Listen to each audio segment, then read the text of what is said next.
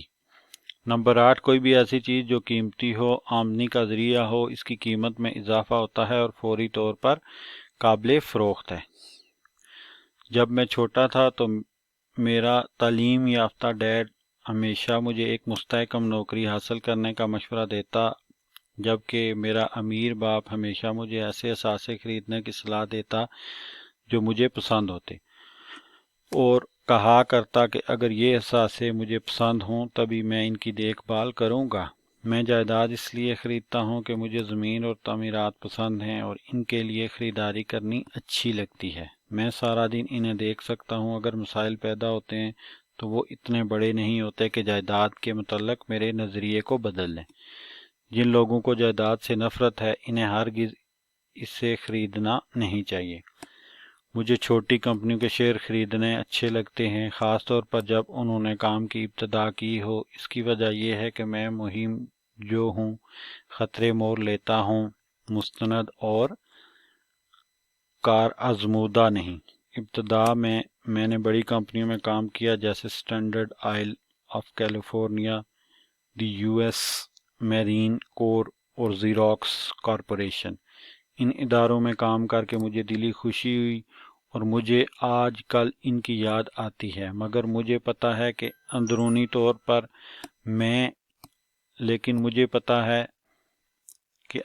طور پر میں ان کمپنیوں میں ملازمت کے لیے پیدا نہیں ہوا۔ میں اداروں کو شروع کرتا ہوں، انہیں چلانے والوں میں سے نہیں۔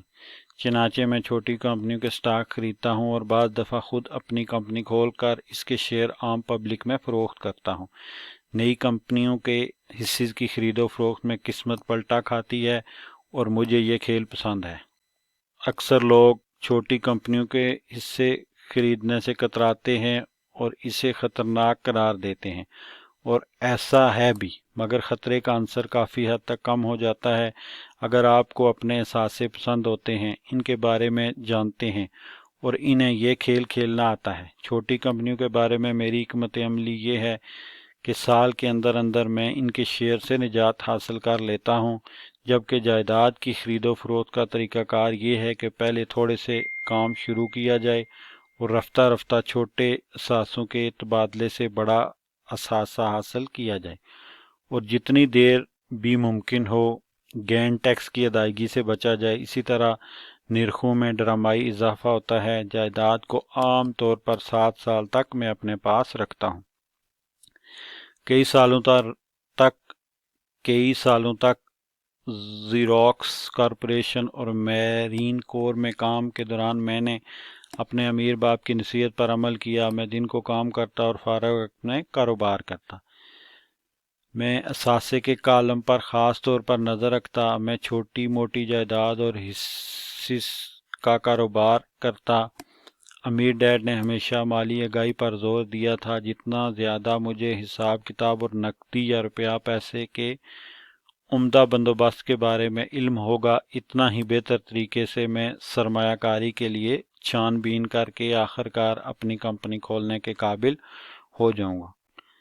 میں کسی کو بھی کمپنی بنانے کی صلاح نہ دوں گا جب تک کہ اسے اس کی خواہش نہ ہو۔ کمپنیوں کے بارے میں جتنی میری معلومات ہیں ان کو مد نظر رکھتے ہوئے میں کسی کو بھی یہ کام شروع کرنے پر مجبور نہ کروں گا۔ بعض اوقات لوگ بے روزگار ہوتے ہیں اور کمپنی بنانے کی سوچتے ہیں، اس صورت میں کامیابی کا تناسب نہ ہونے کے برابر ہے۔ 10 میں سے 9 کمپنیاں 5 سال کے اندر ختم ہو جائیں گی۔ ان میں سے ایک جو بچتی ہے تو 10 میں 9 ایسے ادارے آخر کار بند ہو جاتے ہیں۔ چنانچہ اگر واقعی آپ کو اپنی کمپنی بنانے کا شوق ہے تو پھر بسم اللہ کریں، ورنہ دن کو نوکری کریں اور فارغ وقت میں کاروبار کریں۔ جب میں اپنے کاروبار کا کہتا ہوں تو اس سے میرا مقصد یہ ہے کہ اپنے اثاثوں کے کالم کو مستحکم بنائیں۔ ایک دفعہ جب $1 اس میں داخل ہو جاتا ہے تو اسے باہر نہ نکلنے دیں۔ اسے اس طریقے سے سوچو کہ ایک دفعہ جب $1 تمہارے اثاثوں کے خانے میں جمع ہو جاتا ہے تو وہ تمہارا مالک بن جاتا ہے۔ روپیہ پیسے کے بارے میں بہترین چیز یہ ہے کہ یہ 24 گھنٹے کام کرتا ہے اور نسلوں تک کام کرتا ہے۔ دن کی نوکری کرو، محنت سے کام کرو، مگر ساتھ ساتھ اپنے احساسوں کے خانے کو پر کرتے جاؤ۔ جب پیسے کی آمد و رفت میں اضافہ ہوتا ہے تو چند گھریلو اشیاء خرید لو۔ سب سے اہم فرق یہ ہے کہ امیر لوگ آخر میں سامان طائش خریدتے ہیں، جبکہ غریب اور متوسط طبقوں کے لوگ انہیں پہلے خریدتے ہیں۔ عام طور پر غریب اور درمیانے درجے کے لوگ سامان طائش جیسے بڑے گھر، ڈائمنڈ، جیولری، زیورات اور کشتیوں پر زیادہ خرچ کرتے ہیں، کیونکہ وہ امیر دکھنے کو زیادہ پسند کرتے ہیں۔ مالی امور کے پرانے گاہک اور پشتی امیر پہلے اپنے اثاثوں کے کالم کو بھرتے ہیں اور ان اثاثوں سے جو آمدنی ہوتی ہے اس سے سامان طائش کی خرید میں صرف کرتے ہیں۔ غریب اور متوسط طبقے کے لوگ اپنے گاڑے پسینے کی کمائی اور بچوں کی وراثت کو اس غیر ضروری سامان پر خرچ کرتے ہیں۔ سامان طائش ایک انعام ہے جو جائیداد میں سرمایہ کاری اور اس کی بہتری کے نتیجے میں ملتا ہے۔ مثال کے طور پر جب مجھے اور میری بیوی کو فلیٹوں کے کرائے کی صورت میں فالتو آمدنی آنے لگی تو اس نے اس پیسے سے مرسیڈیز بینز خرید لی۔ اس نے نہ خطرہ مول لیا نہ اسے فالتو کام کرنا پڑا، کیونکہ فلیٹوں کے کرائے سے گاڑی کی قیمت ادا ہوئی، تاہم اسے اس کے لیے 4 سال انتظار کرنا پڑا۔ اس دوران جائیداد کے حجم اور اس کی آمدنی میں اضافہ ہوتا گیا، یہاں تک کہ کرایوں سے اتنا پیسہ اکٹھا ہو گیا کہ کار خریدی جا سکی، اور یہ مرسیڈیز بینز ایک صحیح انعام تھا جو اسے اس لیے ملا کہ اس نے ثابت کر دیا کہ اثاثوں کے خانہ کی نشو و نما کیسے کی جاتی ہے۔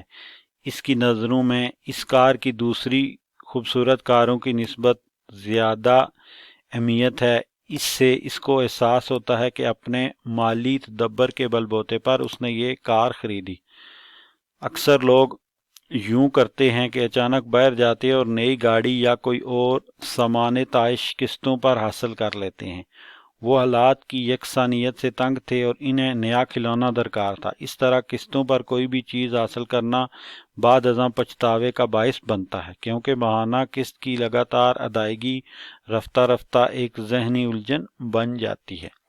سوچ بچار کے بعد جب تم سرمایہ کاری کر لیتے ہو یا اپنا کاروبار شروع کرتے ہو تو اب تم جادوئی چھڑی گمانے والے ہو، جو امیروں کا اہم ترین راز ہے اور جس کے باعث وہ ارد گرد کے لوگوں سے بہت جلد آگے نکل جاتے ہیں۔ اپنا کاروبار شروع کرنے کے لیے انہوں نے سخت محنت کے بعد جو وقت نکالا ہے تو آخرکار انہیں انعام سے نوازا جاتا ہے۔